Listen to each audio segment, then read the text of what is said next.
ನಮಸ್ಕಾರ ಎಲ್ರಿಗೂ, welcome to Shriraksha Kashyap YouTube channel. ಇವತ್ತಿನ ವ್ಲಾಗಲ್ಲಿ ನಾನು ನಮ್ಮ ಮನೇಲಿ ವರಮಹಾಲಕ್ಷ್ಮಿ ಹಬ್ಬನ ಹೇಗೆ ಆಚರಿಸಿದ್ವಿ ಅಂತ ತೋರಿಸೋಣ ಅಂದ್ಕೊಂಡಿದ್ದೀನಿ. ಆ್ಯಂಡ್ ಈ ವ್ಲಾಗ್ ಮತ್ತು ಈ ವರಮಹಾಲಕ್ಷ್ಮಿ ಹಬ್ಬ ನಮಗೆ ತುಂಬಾ ಸ್ಪೆಷಲ್. ಯಾಕೆ ಅಂದರೆ ನನ್ನ ಮದುವೆ ಆಗಿ ಇದು ಮೊದಲನೇ ಹಬ್ಬ.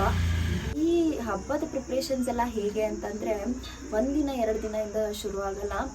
ಆಲ್ಮೋಸ್ಟ್ 15 ಡೇಸಿಂದ ನಮ್ಮ ಮನೇಲಿ ವರಮಹಾಲಕ್ಷ್ಮಿ ಹಬ್ಬದ ಸಿದ್ಧತೆ ಶುರು ಆಗಿಬಿಟ್ಟಿದೆ. ಇವತ್ತು ಅಂದರೆ ನಾಳೆ ವರಮಹಾಲಕ್ಷ್ಮಿ ಹಬ್ಬ ಇರೋದ್ರಿಂದ ಇವತ್ತು ನಮ್ಮ ಮನೇಲಿ ಏನು ಸಿದ್ಧತೆ ನಡೀತಾ ಇದೆ ಅಂತ ಬನ್ನಿ ನೋಡೋಣ. ನಾನು ವರ್ಕ್ ಮುಗಿಸಿ ಬರೋ ಅಷ್ಟರಲ್ಲಿ ನಮ್ಮ ಮನೇಲಿ ಆಲ್ರೆಡಿ ತಿಂಡಿಗಳದ್ದು ತಯಾರಿ ಶುರು ಆಗಿಬಿಟ್ಟಿತ್ತು. ನೀವು ನೋಡ್ತೀರ ಹಾಗೆ ಚಕ್ಲಿ, ನಿಪ್ಪಟ್ಟು, ರವೆ ಉಂಡೆ ಎಲ್ಲ ತಯಾರಿ ಆಗ್ತಿತ್ತು. ಊರಿಂದ ಅಜ್ಜಿ ಬಂದಿದ್ದರು, ಅವರು ಅಮ್ಮಂಗೆ ಹೆಲ್ಪ್ ಮಾಡಿಕೊಡ್ತಾಯಿದ್ರು. ಆ್ಯಂಡ್ ರವೆ ಉಂಡೆ ರೆಸಿಪಿ ನಾನು ಆಲ್ರೆಡಿ ಯೂಟ್ಯೂಬ್ ಚಾನಲಲ್ಲಿ ಹಾಕಿದ್ದೀನಿ, ನೀವು ನೋಡಬಹುದು. ಲಿಂಕ್ನ ಡಿಸ್ಕ್ರಿಪ್ಷನಲ್ಲಿ ಹಾಕಿರ್ತೀನಿ, ಚೆಕ್ ಮಾಡಿ. ಸ್ಯಾರಿನ ರಾತ್ರಿಯೇ ಕಳಶಕ್ಕೆ ಡ್ರೇಪ್ ಮಾಡಿ ಇಟ್ಕೊಳ್ಳೋದ್ರಿಂದ ತುಂಬಾ ಟೈಮ್ ಸೇವ್ ಆಗುತ್ತೆ. ಸೊ ದಟ್ ಮಾರ್ನಿಂಗ್ ಎದ್ದ ತಕ್ಷಣ ಬೇಗ ರೆಡಿಯಾಗಿ ಪೂಜೆನ ಸ್ಟಾರ್ಟ್ ಮಾಡ್ಕೋಬೋದು. ಮೋಸ್ಟ್ ಆಫ್ ದೆಮ್ ಎಲ್ಲರೂ ಇದೇ ರೀತಿ ಮಾಡೋದು. ನಾವು ಈ ಸರಿ ಚೂಸ್ ಮಾಡಿದ್ದು ಎಲ್ಲೋ ವಿತ್ ಕ್ರೀಮ್ ಬಾರ್ಡರ್ ಸ್ಯಾರಿ. ತುಂಬಾ ಬ್ಯೂಟಿಫುಲ್ ಆಗಿತ್ತು ಸ್ಯಾರಿ. ಆ್ಯಂಡ್ ಈ ಸರಿ ಶಾಪ್ಸಲ್ಲೆಲ್ಲ ತುಂಬ ರಶ್ ಇರೋದ್ರಿಂದ ನಮಗೆ ಜಾಸ್ತಿ ಆಪ್ಷನ್ಸ್ ನೋಡೋಕ್ಕಾಗಲಿಲ್ಲ. ಬಟ್ ನೋಡಿದ್ರಲ್ಲಿ ಇದೇ ನಮ್ಗೆ ಇಷ್ಟ ಆಗಿದ್ದು. ನಾನು ಫೋಲ್ಡಿಂಗ್ಸ್ ಎಲ್ಲ ಮಾಡಿಕೊಂಡು ನೆಕ್ಸ್ಟ್ ಡೈರೆಕ್ಟಾಗಿ ಕಳಶಕ್ಕೆ ಅದನ್ನ ಡ್ರೇಪ್ ಮಾಡಿ ಇಟ್ಕೊಂಡೆ.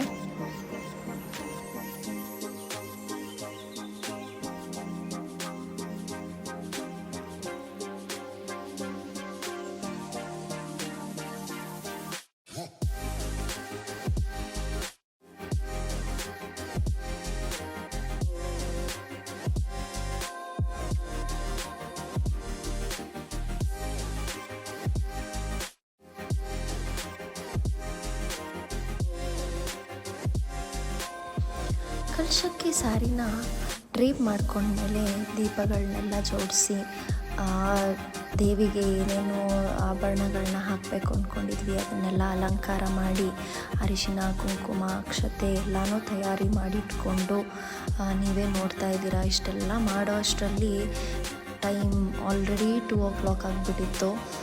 ಸೊ ಮಾರ್ನಿಂಗ್ ಬೇಗ ಎದ್ದೇಳಬೇಕಿತ್ತು. ಆ್ಯಂಡ್ ಬೇಗ ಎದ್ದು ನಾನು ರೆಡಿಯಾಗಿ ನನಗೆ ತೋಚಿರೋ ಹಾಗೆ ತುಂಬ ಬ್ಯೂಟಿಫುಲ್ ಆಗಿಲ್ಲ ಅಂದ್ರೂ ರಂಗೋಲಿ ಹಾಕಿ ಇದೆಲ್ಲ ಮಾಡೋದ್ರಲ್ಲಿ ಸಿಗೋ ಸಂಭ್ರಮನೇ ಬೇರೆ. ಅದು ಹೆಣ್ಮಕ್ಳಿಗೆ ಇದನ್ನೆಲ್ಲ ಮಾಡೋಕ್ಕೆ ತುಂಬಾ ಖುಷಿ ಇರುತ್ತೆ.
ಎಲ್ಲ ಪೂಜೆ ಮುಗಿದ ಮೇಲೆ ನಮ್ಮನೆ ಲಕ್ಷ್ಮಿ ಹೀಗೆ ಕಾಣಿಸ್ತಾ ಇದ್ಲು. ಆ ಲಕ್ಷ್ಮಿ ತಾಯಿ ಎಲ್ಲರಿಗೂ ಆಯುಸ್ಸು, ಆರೋಗ್ಯ, ಐಶ್ವರ್ಯ ಕೊಟ್ಟು ಕಾಪಾಡಲಿ. ಪೂಜೆ ಎಲ್ಲ ಆದಮೇಲೆ ಎಲ್ಲರೂ ಒಟ್ಟಿಗೆ ಫೋಟೋಸ್ ತಗೊಂಡು ಒಳ್ಳೆ ಊಟ ಮಾಡಿ ಸಂಭ್ರಮದಿಂದ ಆಚರಿಸಿದ್ವಿ. ಇದು ನಮ್ಮ ಮನೆಯ ವರಮಹಾಲಕ್ಷ್ಮಿ ಹಬ್ಬ ಆಗಿತ್ತು. ವಿಡಿಯೋನ ಕೊನೆ ತನಕ ನೋಡಿದ್ದಕ್ಕೆ ತುಂಬಾ ಧನ್ಯವಾದಗಳು. ಈ ವ್ಲಾಗ್ ಹೇಗಿತ್ತು ಅಂತ ಕಮೆಂಟ್ಸ್ ಮೂಲಕ ತಿಳಿಸಿ. ಇನ್ನೂ ಹೆಚ್ಚಿನ ವೀಡಿಯೋಸ್ಗಾಗಿ ಸಬ್ಸ್ಕ್ರೈಬ್ ಮಾಡಿ. ಧನ್ಯವಾದಗಳು.